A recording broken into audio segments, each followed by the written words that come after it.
I don't know about y'all, but I cannot believe it's really about to be 2024. Pause real quick. Is anyone else confused about how fast life is moving? Let me know. But let's talk about all the Air Jordans that are releasing in 2024.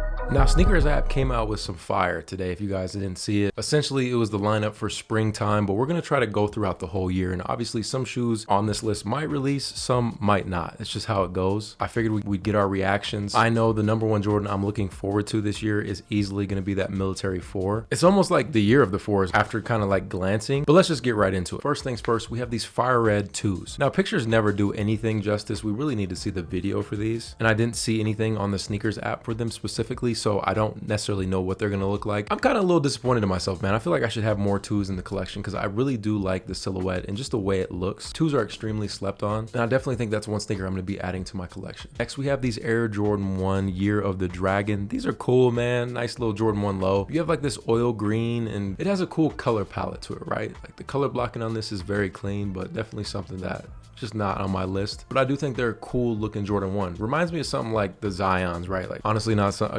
something I'm too pressed over. One thing I'm wondering is like how 2024 is gonna be in terms of sneakers, right? Now I don't know if 2024 is like a celebration year or if I missed that. If anyone can let me know down below in the comments, but it seems like there's a lot of gold and yellow tones in the 2024 releases. For example, we have these Air Jordan 1 ochre. The majority of the shoe is the ochre yellow, and then we have kind of this sole that Jordan Brand has really been rolling with in terms of just making sneakers look a little more vintage. Now retail is going to be $180 on these, and maybe a shoe I'll probably pick up for a review, but I realistically won't keep. I actually have the original ochre. It was like 3 different colors. It was the green, midnight navy, and then the ochre. And I honestly just don't wear those that often, but I could see this being a priority on a lot of people's list. Speaking of the ochre colorway, they're dropping it in a 6.2. I personally think this is definitely going to be a sneaker that's going to sit on the shelves. I just don't see yellow selling like that. Like I truly think outlet bound. And maybe that's the cool thing about a lot of these. I'm just gonna put it on record here. I feel like patience. Stay patient with all these releases. Based on this list, Jordan Brand is going full force, releasing every other week like they typically do. So there's no way all these shoes are going to move. And I think, you know, it's a great time, right? It's a great time to just stay patient and get deals. Get these shoes under retail. Back with the 2s, man. These sand drift lows. These are nuts. I'm a sucker for just the sail and the white, the beige tones. We talked about this in other videos, man. I just like simple tones. I like shoes that aren't too loud. Generally muted tones. Your beige, your white. I guess you could say neutral colors, just based on the fact that they just go with everything. If you're gonna spend the money on a shoe, like why not be a shoe that you can wear a lot? These are set to drop February 7th. Retail's gonna be $155, and high key, I'll probably end up getting these. Now these blue gray 13s looks really good in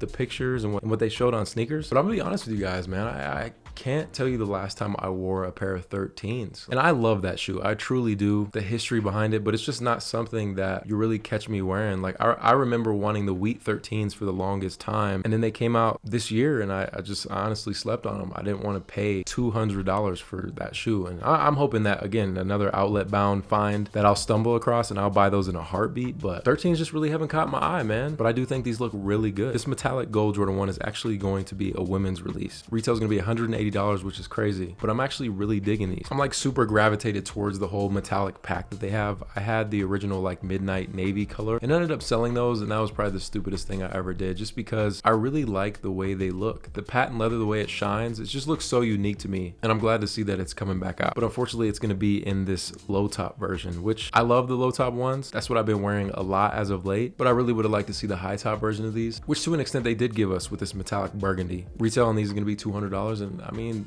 they look dope. I don't know, I'm seeing like all these retail prices and I'm like, dude, there's no way, right? Like that's like my mindset going into this new year, is just like, cool, I see they're gonna drop, but you know, I'll catch them on the rebound under retail, and if not, I'm not gonna get them. We also have the Trophy Room Jordan 1s. I mean, based on previous releases, this is just gonna be one of those sneakers that's hard to get, but I mean, they look cool. Now here's a sneaker that I feel like everyone is kind of intrigued about, but also it's kind of like a 50-50. It's these Bred reimagined. So this all leather Bred Jordan 4. Now the last retro of the Bred 4s, right? I ended up getting 3 pairs of these. I love this sneaker so much, and I can't say this that I feel the same about the reimagined pair. I'll definitely be getting them for a review, but man, honestly, I have like the Oreo 4s and I never wear them. You know, they're the all leather upper, and it's just not a shoe that, I don't know, catches my eye. And again, maybe it might change when I get these in person, but as of now, I think they're cool, but not something that I'm like super pressed over and like, oh, I need those so bad. Honestly, they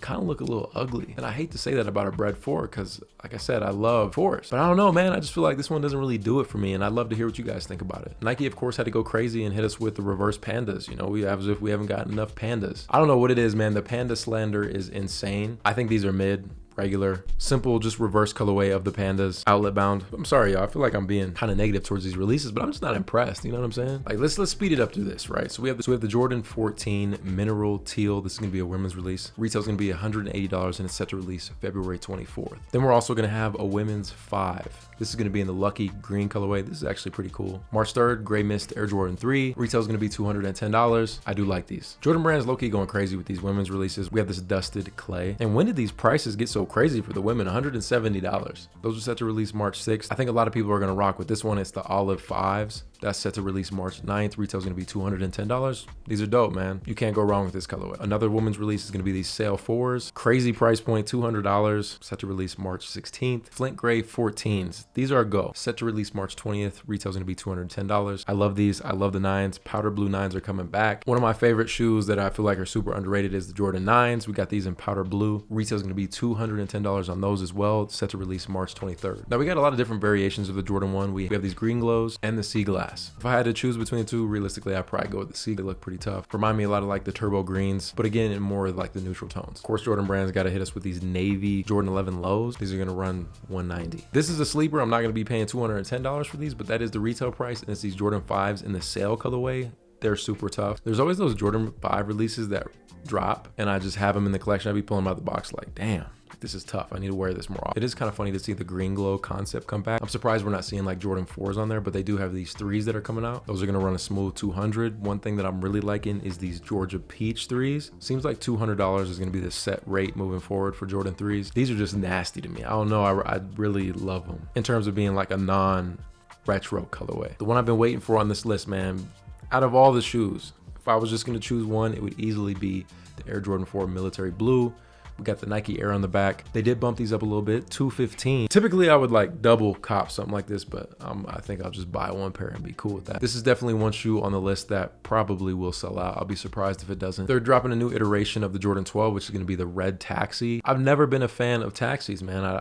Y'all might ban me for this, but it's just not a shoe that I've ever liked. And same goes for these. I think they're trash. But hey, that's just my opinion. If you want them, you buy them. Don't worry about what I got to say. Dropping these oxidized green 4s. Again, another sneaker that I feel like I just need to actually see video or have it in hand. And again, this just could be a rumored release and never come out, but I'm sure they're going to call these the poor man's SB4s, right? Actually, no, that doesn't really make sense. It's not the same tone of green, but I ain't mad at them. I feel like these colors are just scattered all over. So we have this team red Jordan, boring. Latte Jordan 1s, boring. We got some Lightning 17s coming out, which a lot of y'all were super disappointed in the Sean Marion closet tour when we didn't know which number was 17. My bad, but I'm not pressed over 17s either. Retail's going to be $300 on these, and I'm assuming they probably come with the suitcase at $300. They have to, but a sneaker I just don't care about and I don't see myself wearing. We got the reverse Oreo 6s, meh. Obsidian Jordan 1s, eh. They're bringing out the Jordan 1 lows in the Baron colorway. Barons do have a special place in my heart, I will say that. I'll probably cop these, man, I ain't gonna lie. Paris Jordan 4s, pictures don't really do it justice, so meh. Cement gray Jordan 3s, 5 out of 10, I'll give them. These White Thunder 4s, low-key go crazy. I had no idea that these were coming out. This is probably another sneaker that's gonna sell out. Low-key just gives you like Black Cat vibes, but just with like a white midsole, which some people might like and some people might hate, but these go kind of hard. Air Jordan 5 white black, really just a reverse Oreo mid. Craft 6s, Paris mid. Midnight Navy Jordan 1s. I don't know how I feel about these. Low-key look kind of hard in the pictures. And then Jordan Brand's gonna go crazy with another pair of Jordan 1 low reverse Travises in the canary colorway. We all know these are gonna be hyped, and I don't think I'll be copping these, man. I'm just not a big fan of yellow like that. But again, maybe my thoughts will change when I see them in hand. If I even see them in hand, this is not a sneaker I will be paying resale for or anything crazy. Now it's weird that they're dropping more 85 Jordan 1 lows. They got this midnight colorway, which I was talking about earlier, and then another neutral gray. It's like, damn, how many neutral grays colorways are we gonna get? They literally just released it. But I mean, for people who I guess didn't get them, it's gonna be during the summertime, and it's a good cop. I have 2 pairs. Like, I love that shoe, but damn, bro, like, give me like a couple years. Feels like we've been getting a neutral gray every year. Red 13s, pretty cool. I like these. All right, we already talked about these. Travis, cut the checks, trash. I will never buy these. Garbage, basura, boo boo. Nope. To each his own though. We got the Air Jordan 3 J Balvin in this Rio colorway, all black. I did like the original colorway that he dropped. I'm not paying $250 for these. Nope. But they are dope. So we have the Space Jam lows that are coming, and that's pretty cool. Retail is gonna be $190. This is gonna be a summer shoe, obviously, with it being warm out. I'm interested to see how this release goes, and probably a shoe that I'll pick up. We also got the OG denim ones. These are kind of hard. I always like these one-off concepts, like when they did the Levi 4s and just stuff like that. A sneaker that I definitely would like to see in person. Now there's this new thing called the Air Jordan 2-3 in varsity red, and they have it in white black. I don't really know what's going on with these, but these are the images. You guys can be the judge of that one. We got some more lows in the Mocha colorway. Those are set to release supposedly late summer, fall time. Seems like Mocha always goes crazy. Same with the Palominos. We have a pair of black gray 12s. Actually not bad. What do you guys think about these? Now again, these are rumors, but there's supposed to be an A Ma Maniére 3 and a 4, which I'm really interested to see if this actually happens based on all that stuff that was going on, allegations of selling shoes, and we never really heard like the continuation of that story. So we'll see about these, but it's your typical A Ma Maniére, probably some premium materials. Retail is going to be a little more pricey, and just a shoe that's typically always hard to get, especially in a 3 and a 4 silhouette. PSG is bringing us some Air Jordan 1 lows. We're gonna have some smoke gray 4s, another Travis. I've seen some like replicas float around about this. It's kind of like this olive colorway. They remind me of the first iteration that dropped. I would buy these, no doubt. Then we have a whole nother set of 17s. We got the University Red, or I guess Varsity Red, University Blue, and Beach. That Beach is gonna be a 17 low. Then to finish it off, man, we're gonna have a high top and a low top Air Jordan 1 of this wings concept. Looking like this is gonna be another premium Jordan, probably on the more pricey side, but this is gonna be probably late 2024. And this list will change as usual, as it always does. But what do you guys think of this list, man? What are the top 3 sneakers on this list that you feel like you need? I could really only give you one, and it's, like I said, the military 4s, man. That's really all I want. There it is, man. Those are all the releases of 2024 as we know. This is your boy Sneaker Life. I'll catch you guys in the next one. Run it. Hands in the air now. Sneaker Life. Hey, hey, hey, hey, hey, hey. A Sneaker Life.